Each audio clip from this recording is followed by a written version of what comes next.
अगर आपका भी पैन कार्ड आधार से लिंक नहीं है तो 1 जनवरी 2025 से पहले इसको ज़रूर लिंक कर लो, क्योंकि 31 दिसंबर से सरकार की तरफ से जिनके भी पैन आधार से लिंक नहीं होंगे इनऑपरेटिव कर दिए जाएंगे।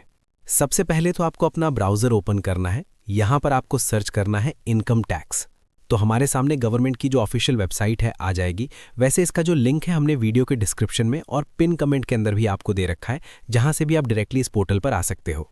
अब यहाँ पर आपको अपने आधार को पैन कार्ड से अगर लिंक करना है तो क्विक लिंक के सेक्शन में एक ऑप्शन दिखेगा। आप देखोगे कि यहाँ पर ऑप्शन दिया गया है लिंक आधार, इसी के साथ में लिंक आधार स्टेटस का। तो लिंक करने से पहले पहला काम आपको ये करना है कि आपको ये चेक कर लेना है कि आपका जो पैन कार्ड है वो आधार से कहीं पहले से तो लिंक नहीं है, क्योंकि पिछले 1-2 साल के अंदर जो भी पैन कार्ड बने हैं वो आधार के ज़रिए ही बने हैं। तो उनके जो पैन कार्ड है आधार से पहले से लिंक हो जाते हैं, फिर आपको करने की ज़रूरत नहीं। तो हम इस ऑप्शन पर क्लिक करेंगे। अब यहाँ पर हमें अपना पैन कार्ड नंबर दर्ज करना है और अपना जो आधार नंबर है हमें दर्ज करना है। व्यू लिंक आधार, इस ऑप्शन पे हमें क्लिक करना है। तो हमारे सामने एक पॉपअप आ चुका है, PAN not linked with Aadhaar, please click on link Aadhaar link to link your Aadhaar with PAN. तो यहाँ पर हमारा ये जो पैन कार्ड है वो आधार से लिंक नहीं है। तो मेरे केस में जैसे कि यहाँ पर ऑप्शन आ रहा है, अगर किसी का पहले से यहाँ पर लिंक होगा तो यहाँ पर ऑलरेडी लिंकेड दिखेगा और आपका पैन नंबर आधार नंबर दिखेगा कि आपस में ये लिंक है। तो मेरे केस में जैसे कि लिंक नहीं है तो हमें लिंक करने की ज़रूरत है। तो हम चाहे होम पेज से आ सकते हैं या फिर यहीं ब्लू कलर का जो है लिंक आधार जो दिख रहा है इस पर हम क्लिक करेंगे। तो अब हमारे सामने ये इंटरफेस आएगा, जहां पर लिंक करने के लिए आपको अपना पैन आधार फिर से दर्ज करना है और वैलिडेट के ऑप्शन पर क्लिक करना है।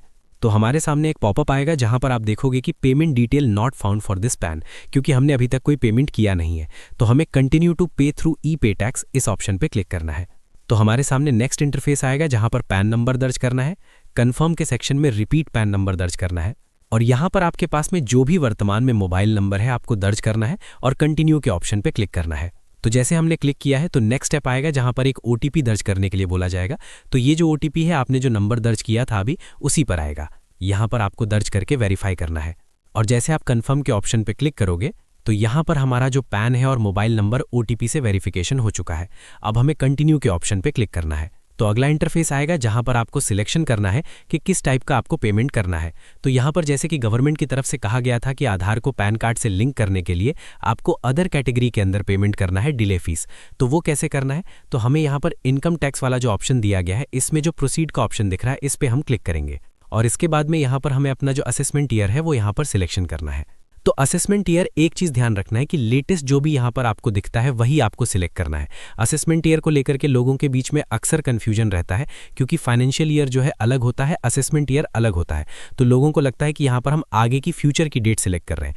तो जब आप असेसमेंट ईयर यहाँ पर सिलेक्ट करते हो तो आप देखोगे कि नीचे की तरफ जो वर्तमान में जो फाइनेंशियल ईयर है वो यहाँ पर आ जाता है। तो मेरे केस में परफेक्ट है और लेटेस्ट ही आपको चूज़ करना है। इसके बाद में टाइप ऑफ पेमेंट के सेक्शन में आना है। तो यहाँ पर हम डिले फीस पेमेंट कर रहे हैं, तो इस पेज में नीचे की तरफ आना है। यहाँ पर लास्ट ऑप्शन दिखेगा अदर रिसीप्ट 500, ये वाला ऑप्शन सिलेक्ट करना है। अब आप देखोगे कई सारे अन्य ऑप्शन आ चुके हैं जहाँ पर पूछा जाएगा कि किस वजह से आप पेमेंट कर रहे हो। तो fee for delay in linking PAN with Aadhaar, हम इस ऑप्शन पर क्लिक करेंगे और हमें यहाँ पर कंटिन्यू के ऑप्शन पर क्लिक करना है। तो अब आप देखोगे कि मेरे केस में 1000 रुपये की जो डिले फीस है वो काउंट होकर के ऑटोमेटिक सिस्टम जनरेटेड यहाँ पर आ चुकी है। तो वो परफेक्ट है। अब हमें कंटिन्यू के ऑप्शन पर क्लिक करना है।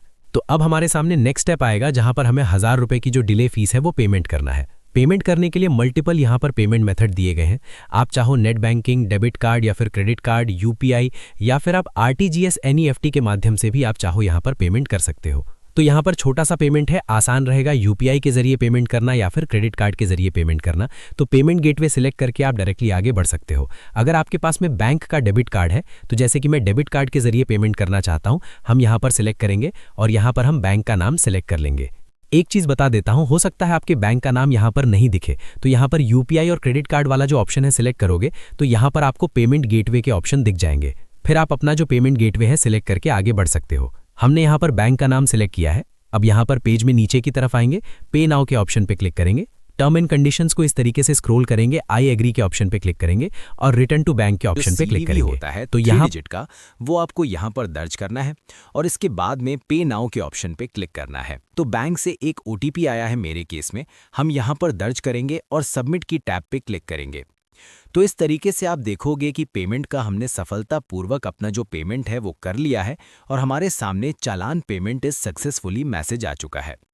अब यहाँ पर कई सारे लोग क्या करते हैं कि पेमेंट होने के बाद में उनको ग्रीन टिक लग करके दिख जाता है, तो लगता है कि उनका जो पैन है आधार से लिंक हो गया है। लेकिन एक चीज़ बता देता हूँ कि यहाँ पर पेमेंट आपने किया है, पैन को आधार से अभी भी आपने लिंक नहीं किया है।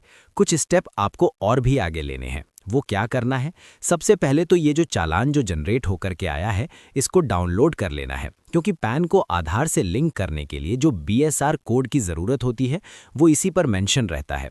तो हम इसको डाउनलोड करके अपने फ़ोन या फिर कंप्यूटर के अंदर सेव कर लेंगे। अब हमें क्या करना है, ये पेमेंट करने के बाद में करीब 2 से 3 घंटे के बाद दोबारा से हमें होम पेज पर आना है और इस बार हमें लिंक आधार के ऑप्शन पे क्लिक करना है। अब जब लिंक आधार के ऑप्शन पे आप क्लिक करोगे, पैन नंबर दर्ज करोगे, आधार नंबर दर्ज करोगे और जैसे वैलिडेट के ऑप्शन पे क्लिक करोगे, तो जैसे कि पहले यहाँ पर जो मैसेज आता था जहाँ पर आपको बताया जाता था कि पेमेंट डिटेल नॉट फाउंड, अभी आप देखोगे कि पैन को आधार से लिंक करने के लिए जो डिले फीस अभी गवर्नमेंट 1000 रुपये ले रही है, वो यहाँ पर ऑटोमेटिक उसकी जो इन्फॉर्मेशन है वो फेच होकर के आ चुकी है। जो BSR कोड ज़रूरत होती है चालान पर जो मेंशन होता है वो भी यहाँ पर ऑटोमेटिक पॉपुलेट हो चुका है। तो अब हम आगे बढ़ सकते हैं। एक चीज़ बता देता हूँ कि तुरंत ही अगर आप पेमेंट करके आओगे, यहाँ पर ट्राई करोगे, तो कई बार क्या होता है कि डिटेल अपडेट नहीं होती, तो आप 24 घंटे डिले करके भी आकर के अपना जो आगे का स्टेप है कंप्लीट कर सकते हो। अब हमें करना ये है, कंटिन्यू के ऑप्शन पे क्लिक करेंगे और यहाँ पर हमें अपना जो नेम है दर्ज करना है। लेकिन नेम यहाँ पर जैसा आपके आधार कार्ड पर है सेम वैसे ही दर्ज करना है इंग्लिश में, और इसके साथ में आपको अपना जो मोबाइल नंबर है यहाँ पर दर्ज करना है और यहाँ पर 2 टिक करने का ऑप्शन दिखेंगे, जिसमें कि एक ऑप्शन जो I agree to validate my Aadhaar detail, ये वाला जो ऑप्शन है सबको क्लिक करना है। ऊपर जो ऑप्शन दिख रहा है I have only year of birth in Aadhaar, तो अगर आपके आधार कार्ड पर आपकी पूरी डेट ऑफ बर्थ नहीं है, बहुत पहले होते थे आधार जिनके, तो उनमें क्या होता था कि पूरी डेट ऑफ बर्थ का ऑप्शन भी नहीं रहता था कि अगर आप चाहो तो उसमें केवल ईयर ले सकते थे। तो ऐसा अगर आपके पास में आधार कार्ड है, फुल डेट ऑफ बर्थ उस पर नहीं है, तो यहाँ पर इस ऑप्शन पे भी आपको क्लिक करना है, अदरवाइज इसको छोड़ देना है और यहाँ पर लिंक आधार के ऑप्शन पे क्लिक करना है। तो जैसे हमने क्लिक किया है तो अब हमारे सामने एक OTP को दर्ज करने का ऑप्शन आएगा जो कि आपके फ़ोन पर जाएगा और ये OTP यहाँ पर आप दर्ज करोगे और वैलिडेट के ऑप्शन पे क्लिक करोगे। तो इस तरीके से आप देखोगे कि हमने आधार को पैन कार्ड से पूरी तरीके से ऑनलाइन ही लिंक कर लिया है। लिंक होने के बाद में यहाँ पर आप सभी को कुछ इस तरीके का मैसेज आएगा कि आपकी जो रिक्वेस्ट है वो सबमिट हो चुकी है। यहाँ पर फ्यू मिनट के बाद में, करीब 30 मिनट के बाद में दोबारा से पोर्टल पर अगर आप आओगे और इसका जो स्टेटस है चेक करोगे, तो चेक करने के लिए सेम उसी तरीके से पैन नंबर, आधार नंबर दर्ज करोगे और व्यू लिंक आधार स्टेटस की टैब पे क्लिक करोगे। तो अब आप देखोगे कि यहाँ पर मैसेज आने लगा है कि हमारा जो पैन नंबर है ये है और हमारा आधार नंबर ये है और ये दोनों में ऑलरेडी लिंक्ड है। तो अब हमें कुछ भी करने की ज़रूरत नहीं है। कहीं पर भी हमें कोई बड़े अमाउंट का लेन देन करना है, कोई बैंक खाता खुलवाना है, तो फाइनेंशियल कोई भी ट्रांजैक्शन करना है, ITR फाइल करना है, तो बिना किसी रुकावट के आप कर सकते हैं।